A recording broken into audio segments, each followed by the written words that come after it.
Jadi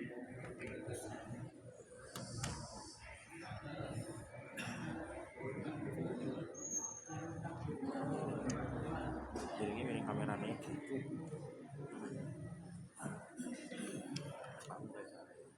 Bismillah. Assalamualaikum warahmatullahi wabarakatuh. Alhamdulillahirabbil alamin. Alladzi arsala rasulahu bil huda wa dinil haq liyudhhirahu 'ala dini kullihi wa kafa billahi shahida. Asyhadu an la ilaha illallah wa asyhadu anna Muhammadan 'abduhu wa rasuluh. Allahumma sholli ala Muhammad wa ala ali Muhammad amma ba'du.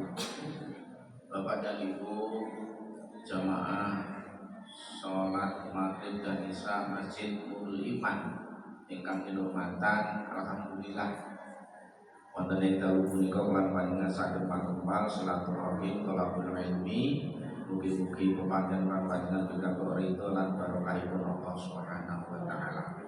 Amin Allahumma amin. Shalawat salam boten luben untuk dumateng uswatun hasanah Nabiullah Nabi Muhammad sallallahu alaihi wasallam. Kenikmatan Allah saged kita raosaken, panase ora karuan bareng diguyur hujan rasane adem. Itu gambaran ternyata orang itu kalau nanti di alam barzah menawi pikantuk doa-doa saking putra wayahipun, termasuk saking keluarga besar orang-orang yang beriman, itu ternyata mereka laksana seperti orang yang mendapat siraman air hujan. Jadi rasanya seger.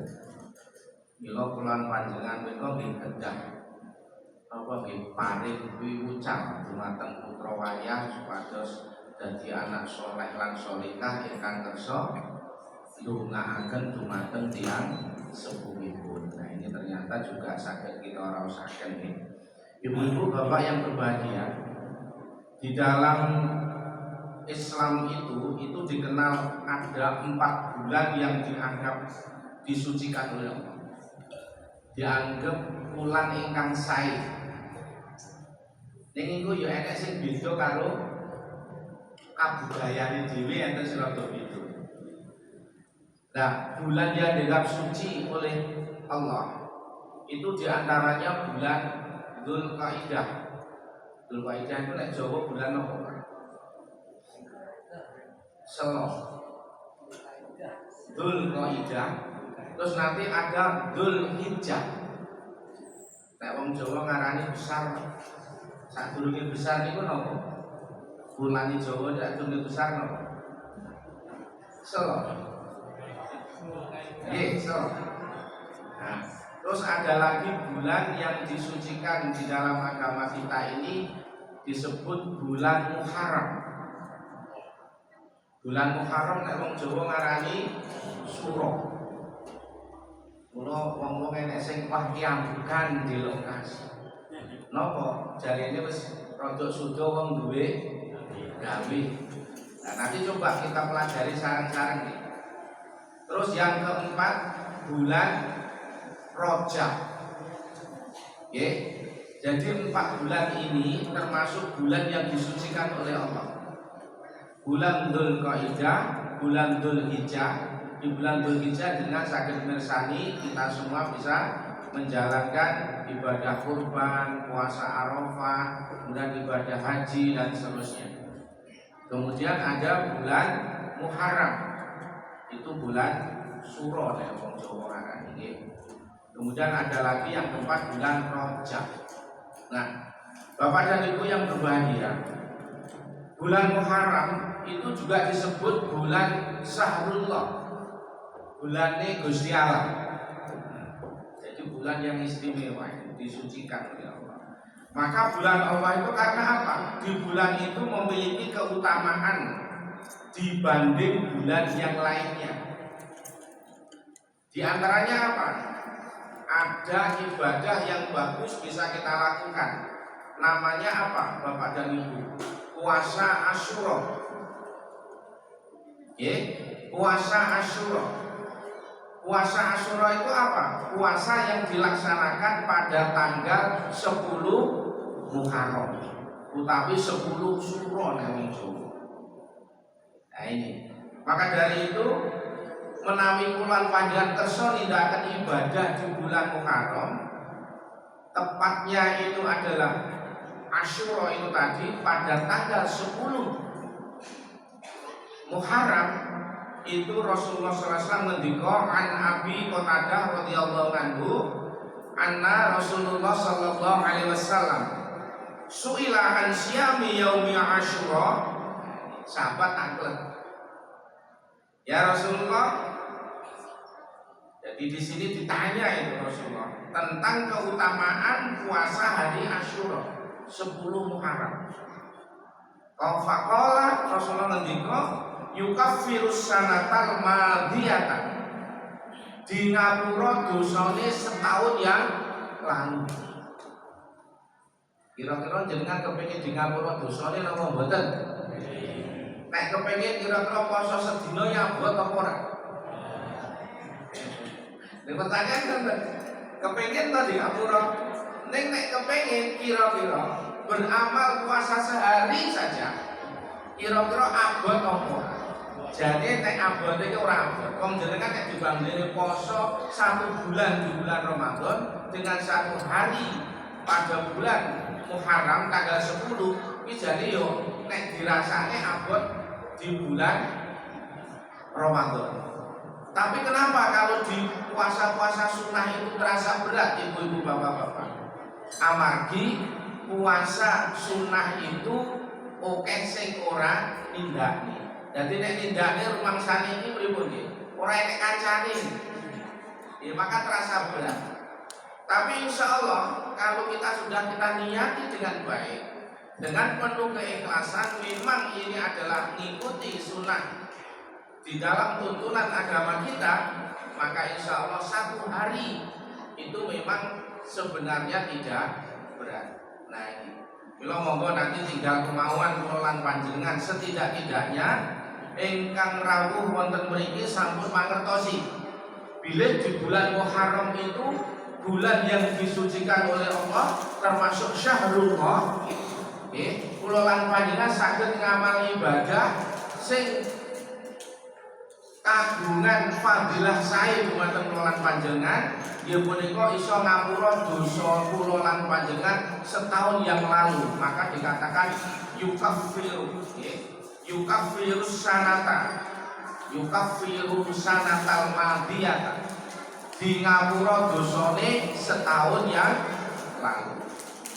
Nah, dan di sini Bapak dan Ibu, sebenarnya puasa Asyura 10 Muharram ini sebelum ada perintah puasa Ramadan ini dulu malah diwajibkan. Maka pada saat Rasulullah SAW masuk di kota Madinah, Nabi bersabda, kalau aku hidup pada tahun yang akan datang, aku sungguh akan berpuasa pada hari tanggal 9 dan 10 Muharram. Tetapi beliau sudah wafat sebelum menjalankan. Nah, kenapa ini? Ini ada riwayat yang ngendikaken tanggal 10 Muharram itu orang-orang Yahudi niku nggih sampun nindakaken puasa Asyura. Jadi jangan dikira puasa Asyura itu wong Islam tok. Wong Yahudi niku nggih nindakne puasa Asyura. Maka ketika Rasulullah SAW tindak ke Madinah, hijrah di Madinah itu, ternyata orang-orang sana juga sudah berpuasa 1 hari. Nah, kenapa mereka ini? Maka karena di bulan Muharram ini termasuk salah satu kemenangan Bani Israil, kan gitu. Maka dia apa? Dia ini berusaha untuk mengingat kembali, memperingati dengan cara apa? Dengan cara berpuasa pada tanggal 10. Nah, ibu-ibu bapak yang berbahagia, apa saja sebenarnya keistimewaan di bulan Muharram ini. Keistimewaan di bulan Muharram itu apa saja? Nanti bisa kita lihat ya. Cuma terus nopo kelan panjenengan mangertosi yang mungkin enten sing mengkeramatkan bulan Muharram. Tapi sebenarnya justru di bulan Muharram itu banyak peristiwa-peristiwa penting yang saged kula pendet nggih. Dumateng kula panjenengan saged pendet pelajaran. Monggo sampun pikantuk saged dipun lajengaken nggih unjukane daharan. Yang pertama,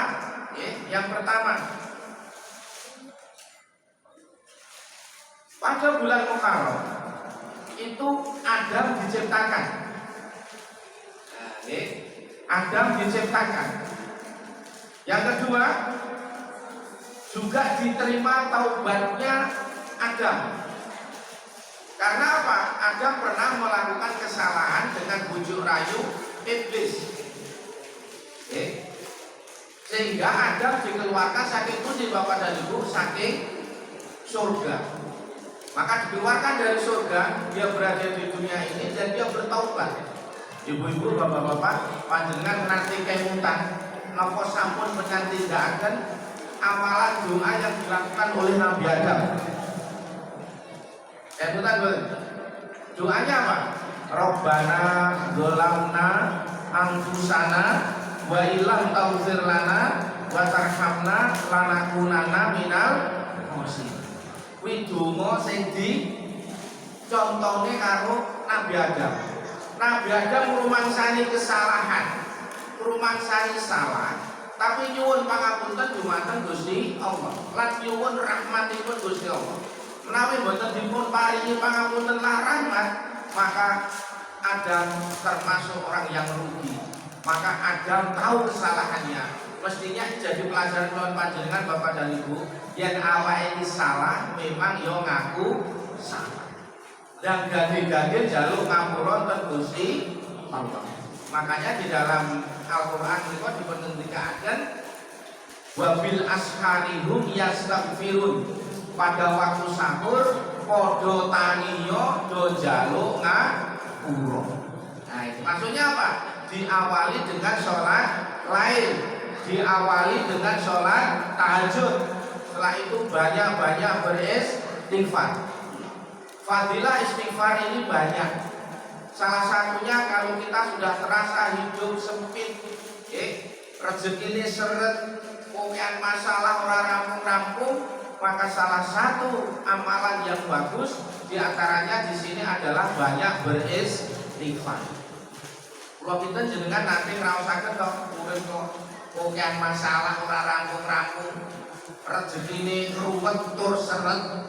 Nah ini, maka salah satunya mari kita bisa mengamalkan banyak beristighfar kepada Allah, apalagi bisa dilakukan sepertiga akhir malam yang tadi saya sebutkan, wabil asharihum yastaghfirun.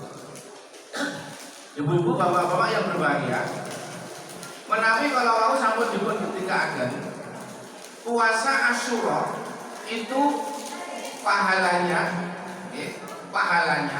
berpuasa sedina wae di ngapura napa yukaffiru. Nah ini di ngapura apa? Dosa kita 1 tahun yang lalu. 1 tahun yang lalu. Dan ternyata di hadis yang lain dipunendikaken. Di hadis yang lain dipunendikaken. Wonten mriki puasa sunnah yang terbaik, sing paling apik, sing paling afdol sesudah puasa wajib Ramadan itu puasa Asyura.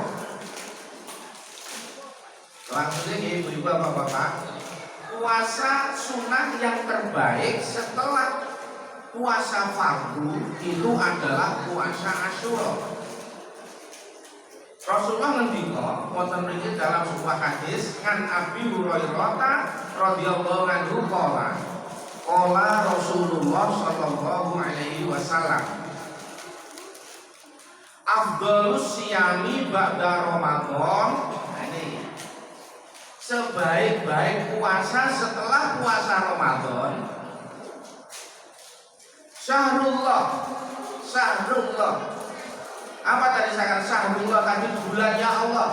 bulannya Allah adalah bulan Muharram. Maka dikatakan Syahrullahil Muharram. Puasa yang paling afdol sesudah puasa wajib, puasa sunnah itu adalah Syahrullahil Muharram. Puasa di bulannya Allah pada bulan Muharram. Pada tanggal berapa?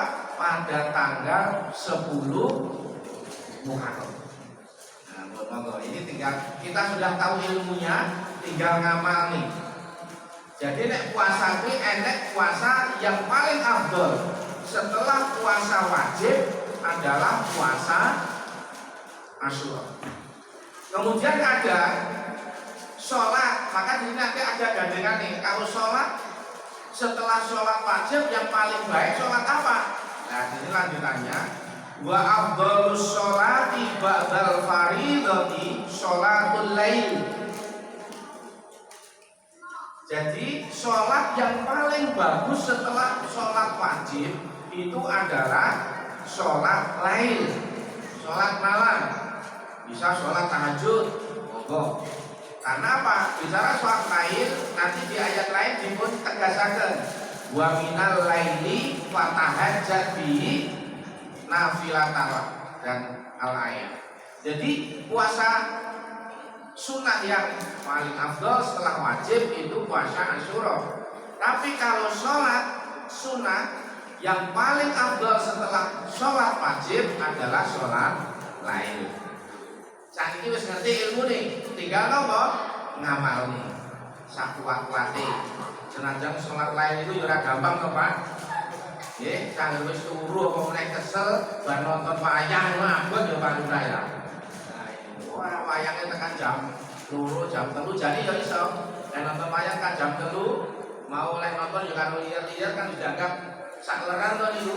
Nah, nanti sampai di rumah lanjut sholat tahajud boleh. Ya, boleh, monggo. Nah ini, jadi ini kita sudah tahu, ya, sudah tahu ilmunya tentang ini. Nah, kemudian Bapak dan Ibu, ada keistimewaan yang lain di bulan Muharram ini. Di antaranya apa? Setelah saya sampaikan yang di atas tadi, juga ada peristiwa Nabi Ibrahim dibakar oleh Raja Namrud. Nanti bilang ya cerita ini Nabi Ibrahim dibakar, ya, digobong karo Raja Namrud, tapi apinya tidak menyentuh beliau. Ini terjadi juga di bulan Muharram. Ini dengan ibu saya nyoba ya Pak, ini bulan Muharram aku diajar ngobongan tegas ora ngonten yontek sampean. Nah itu karena apa? Termasuk mukjizat yang diberikan oleh Allah. Yang diberikan oleh Allah.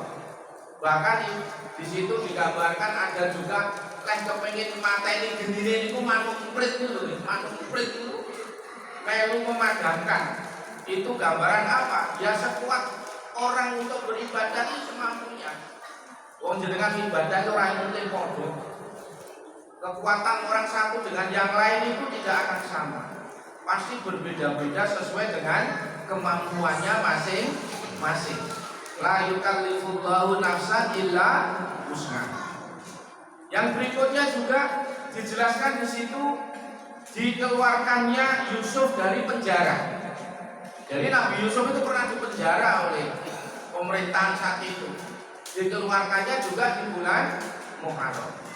Bahkan Nabi Yakub disembuhkan dari penyakit buta.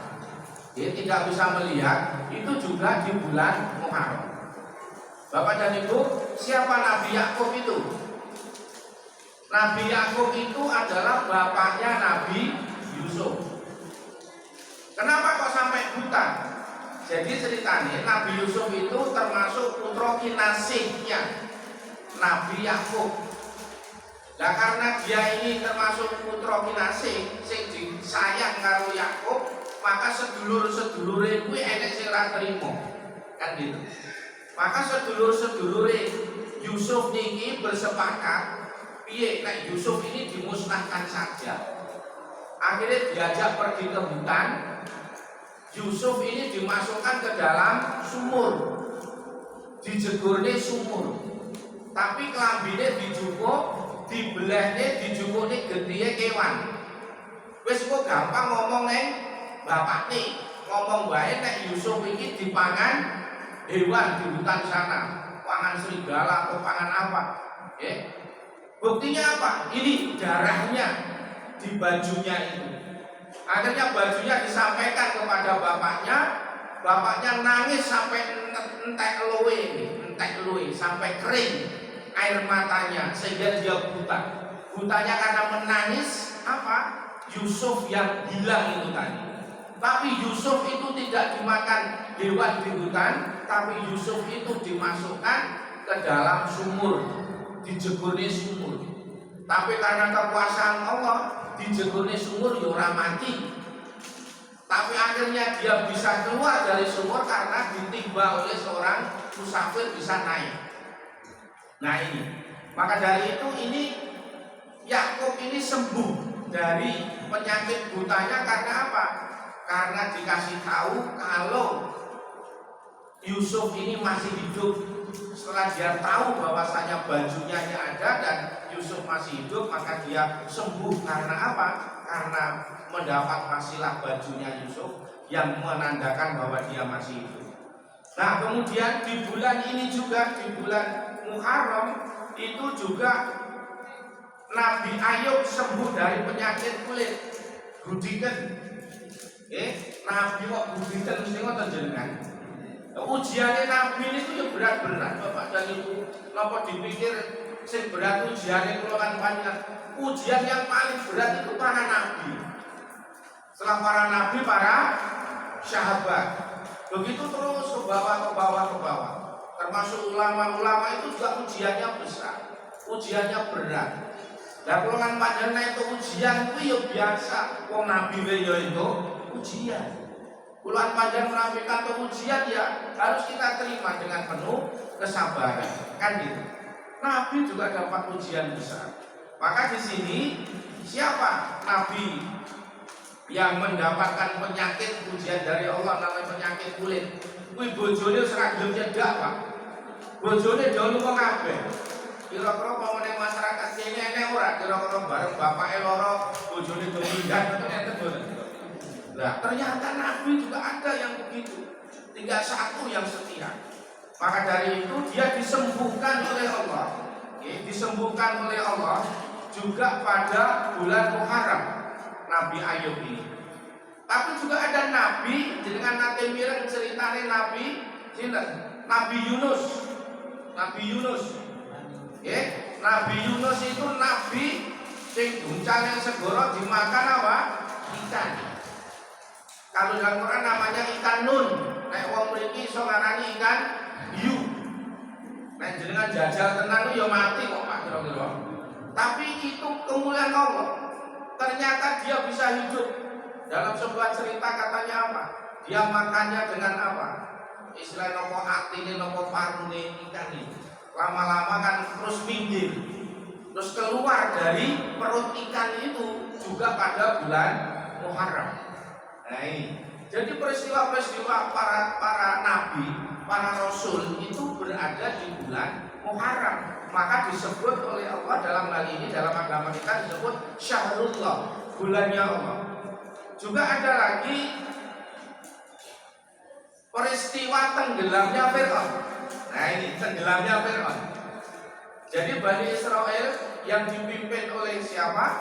Oleh Musa. Itu dioyak-oyak kali bala tentaranya Fir'aun. Kemudian ditenggelamkan oleh Allah di Laut Merah. Itu juga terjadi pada bulan Muharram. Maka kemenangan Bani Israel itu pada tanggal 10 Muharram, maka mereka pada apa?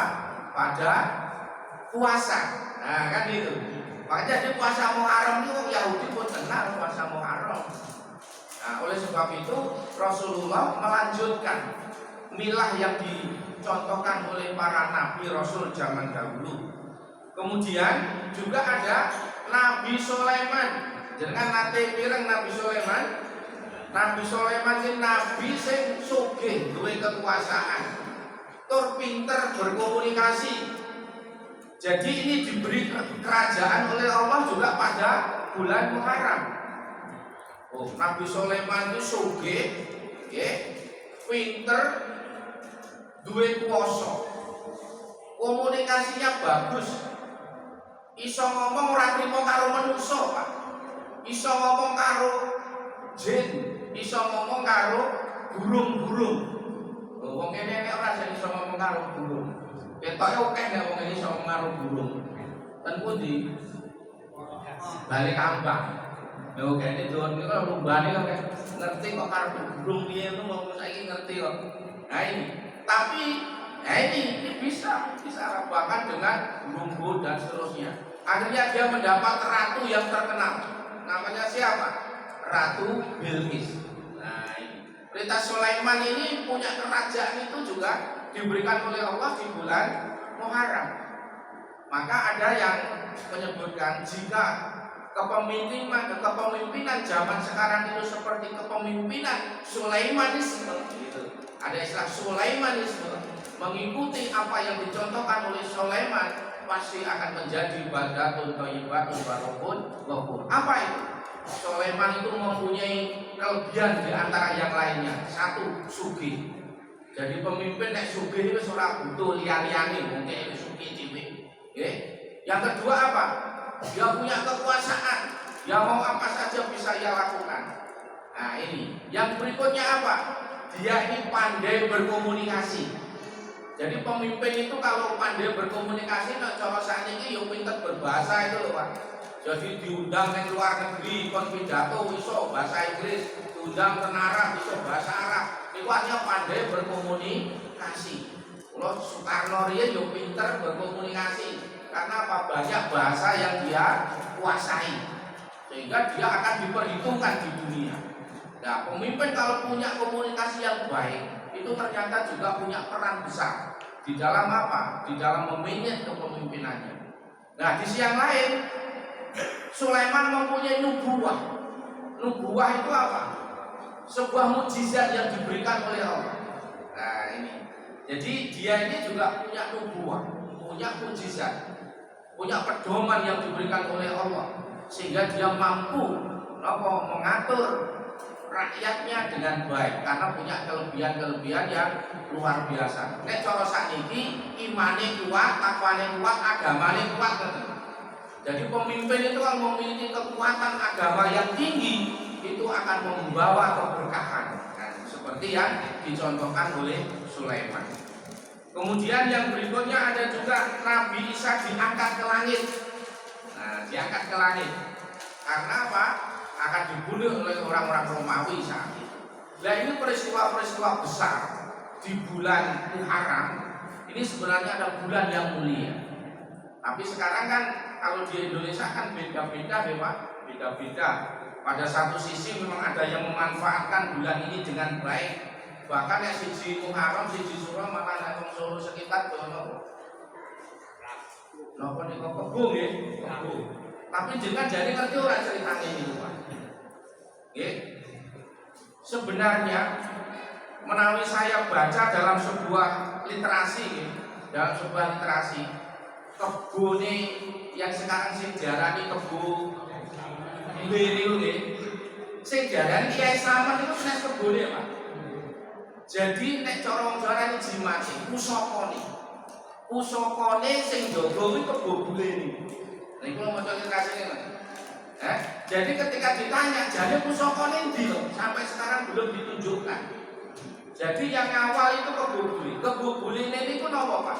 Hadiah dari Kiai Hasan. Kiai Hasan Bustari dari Ponorogo. Itu seorang ulama besar. Jadi ulama besar dia mempunyai hewan kesayangan yang namanya apa? Yang namanya kebo putih itu diberikan hadiah, dihadiahkan kepada Mangkunegara loro. Nggih, Mangkunegara loro. Lah saat itu Mangkunegara loro niku ngungsi, Pak. Ngungsi ten pundi? Ten Ponorogo, ten pondok pesantren dekatnya itu. Karena apa? Dulu terjadi penjajahan, dia ke sana. Ngungsi. Akhirnya diberi hadiah. Nah, kenapa kebo ini dikasihkan? nek cara agama niku orang bersedekah yang paling bagus adalah mensedekahkan sesuatu yang paling dicintai. Nah, kan gitu. Nek kira-kira saiki mau jenengan enek mobil Pajero, enek mobil Cherry, enek mobil napa ten kira-kira sing disedekahne sing Pajerone apa sing Cherry-ne, Pak? Gitu, Cherry ya. Nah ini artinya apa? Memberi gambaran. Dia mencoba, ulama ini memberikan contoh, memberikan sesuatu yang dicintai. Nah, akhirnya apa? Ini akhirnya diterima oleh Mangkunegara II. Hanya saja Bapak dan Ibu saat itu kebun ini ku diculne, Pak. Diculne mergo arep bangun keraton Surakarta. Lah niku kebune diculne, ditutne karo punggawane napa? Punggawa kerajaan. Mandeke ning endi kebun kuwi mau ya kuwi sing bakal dinggoni kerajaan. Lah mandeke teng mriku niku. Lah apakah ini dulu pernah terjadi zaman Rasulullah? Zaman Rasulullah juga pernah terjadi, Pak. Apa? Ketika Nabi berada di Madinah, jenengan nate mireng namanya Al-Qaswah. Ibu-ibu mriki, bapak-bapak nate mireng nama Al-Qaswah. Al-Qaswah. Al-Qaswah itu nama untane Nabi. Nah, jadi ngerti nggih. Dadi unta niku jenengi nek cara wong mriki duwe kirek ya dijenengi. Nah, nggih. Lan duwe napa mungkin dijenengi, dadi diceluk. Ya kemane ya ngerti. Ternyata Nabi juga punya unta namanya Qaswah. Dan ketika Nabi SAW pergi hijrah ke Madinah, Bapak dan Ibu, ketika mau membangun masjid, yang menentukan itu siapa? Nah, kan gitu. Maka dari itu ketika nyuwun sewu Bapak dan Ibu, kalau di sana dulu pada zaman Nabi, kalau Nabi datang di Madinah itu berebut, Pak. Berebut apa? Ingin menjamu. Ingin beliau tidur di rumahnya. Nek kira-kira wong sakniki enten mboten Pak, kiai teko tentu saya santri do berebut jamune nek ora. Wong santri rumah dhewe nek sing hafal pirang-pirang saiki. Dulu Nabi buat atap itu berebut. Nanti tidur tempat saya, nanti makan tempat saya dan seterusnya.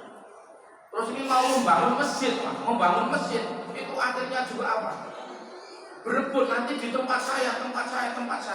Akhirnya Nabi bilang, sudah gini aja, biar unta saya yang menentukan. Akhirnya apa Pak? Untanya dilepas.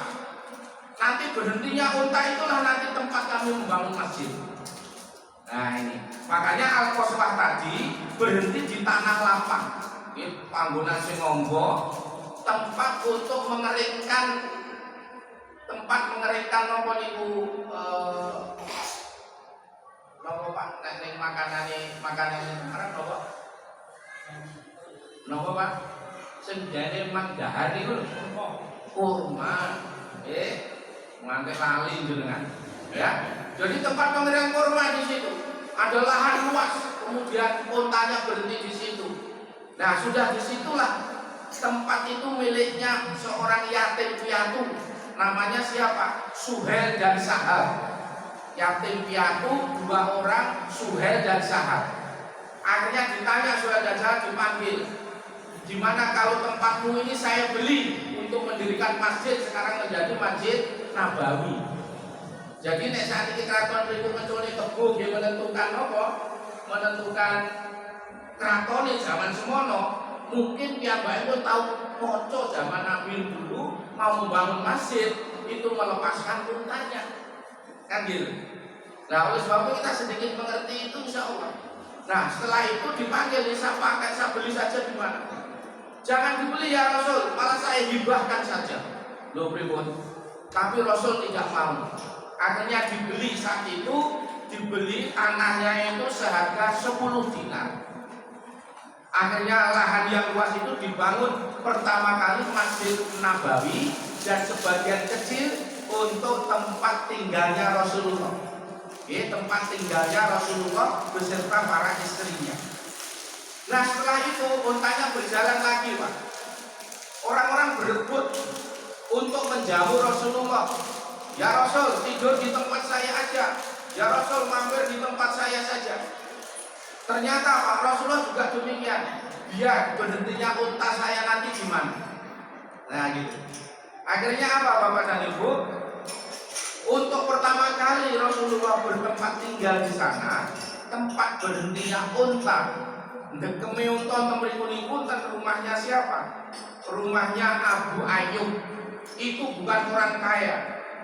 Bahkan ada yang kepengen Rasul biar tidur di rumahnya itu untanya kok dicekel Pak. Digeret kok ben manggon ning omahku sing jamu aku. Tapi oleh Rasul suruh melepaskan biar unta sendiri yang menentukan. Akhirnya berhenti, bukan tempatnya orang kaya tapi tempatnya orang biasa. Di situ di rumahnya Abu Ayyub. Abu Ayyub. Nah, oleh sebab itu disitulah Nabi pertama kali berada di rumah itu sampai 7 bulan sebelum berpindah di tempatnya di dekat Masjid Nabawi untuk membangun itu. Maka inilah yang mestinya bisa kita pelajari bersama bahwasanya sebenarnya bukan menjadi sesuatu yang salah. Nah, akhirnya orang menjadi salah ketika hubungan 1 Muharram itu orang ngoyak-ngoyak kebo, Pak. Dianggap kebone sing wenehi berkah. Akhirnya nek telek malah doyak-oyak dinggo ben rezekine kathah. Lah ini salah memahami. Jadi ini yang mestilah akhirnya apa? Kiai Hasan, Kiai Hasan Bustari itu tadi karena dia menjadi orang terkenal di Ponorogo sana, akhirnya dipanggil oleh keraton situ oleh Hamengkubuwono Pakubuwono III disuruh pindah ke masjid sekarang Masjid Agung. Jadi Masjid Agung itu juga dari ulama besar, yang namanya Kiai Hasan itu. Kemudian Kiai Hasan karena dulu ngaji kan boten ngeten iki Pak, diajari sederhana, diajari sholawatan, santri-santrinya pun sholawat. Nah setelah tahu suwaroni Kiai Hasan itu apik Pak, akhirnya putrinya siapa? Putrinya Pakubuwono III itu tertarik, akhirnya nikah sama dia, namanya Murtosiah. Terus duwe anak jenenge Raden Cokronegoro. Jadi bupati dan Ponorogo. Duwe anak jenenge Bos Cokro Aminoto. Bojane niku jane dhisik hubungannya karo keislaman, Pak. Keraton-keraton niku nggih wonten. Cuma karena tidak dipelajari asal usulnya, akhirnya bisa menjadi salah digunakan. Mestinya kebumi mau diilingi meneh itu artinya apa? Memang dulu Pakubuwono II sering mengelilingi keraton untuk apa? Mohon doa agar diberi keselamatan kan gitu. Nah oleh sebab itu di sini menjadi kita semua akan tahu ternyata apa? Itu ada sejarahnya dengan peristiwa-peristiwa sebelumnya. Dan Rasul pun juga pernah melepaskan hewannya. Sing jarane apa unta yang disebut Al-Qaswa tadi. Dia menentukan mana tempat Masjid Nabawi dan mana tempat masyarakat Madinah yang bisa ditempati. Ternyata dia memilih Abu Ayyub yang orang biasa saja. Ternyata di situ Rasulullah sampai 7 bulan sebelum menempati rumah yang dekat Masjid Nabawi. Itu dari sedikit di bulan Muharram ini, mudah-mudahan ada peristiwa penting yang perlu kita ketahui. Banyak peristiwa para Rasul datang di bulan Muharram. Nah, mudah-mudahan kita nanti pesan Rasulullah juga di bulan Muharram ini banyak-banyaklah beramal soleh. Jangan banyak berbuat maksiat. Dari kan Pak? Dari. Mana dari? Dari. Orangnya titik teman. Oke, jadi ini mudah-mudahan nanti monggo tanggal 10 Muharram nih, ojo lali poso Asyura. Syukur nek ikut Nabi itu ditambah 9 tambah 11. Ben ora padha karo wong Yahudi. Cuma Nabi ngendika niku urung sampai tindakne pun sedo. Ini dalam kaidah fikih, di dalam hadis boleh namanya hadis takririyah. Nabi ngendika. Jadi boleh ini menjadi hujjah hukum. Jadi nek saged 3 hari, 9, 10, 11. Ben ora padha karo orang Yahudi. Tapi nek ora nggur sedina tok nggih mboten napa-napa. Maka akan diampuni dosanya 1 tahun yang lalu. Itu Bapak yang berbahagia, sedikit yang bisa kami sampaikan. Mudah-mudahan bisa membawa manfaat kepada kita semua, bisa memberikan pencerahan di bulan Muharram, bisa kita terus berusaha beramal sebanyak-banyaknya sehingga amal kita bisa diterima oleh Allah Subhanahu wa taala. Nasrullah wa fatul qarib. Bila taufiq wal hidayah. Assalamualaikum warahmatullahi wabarakatuh.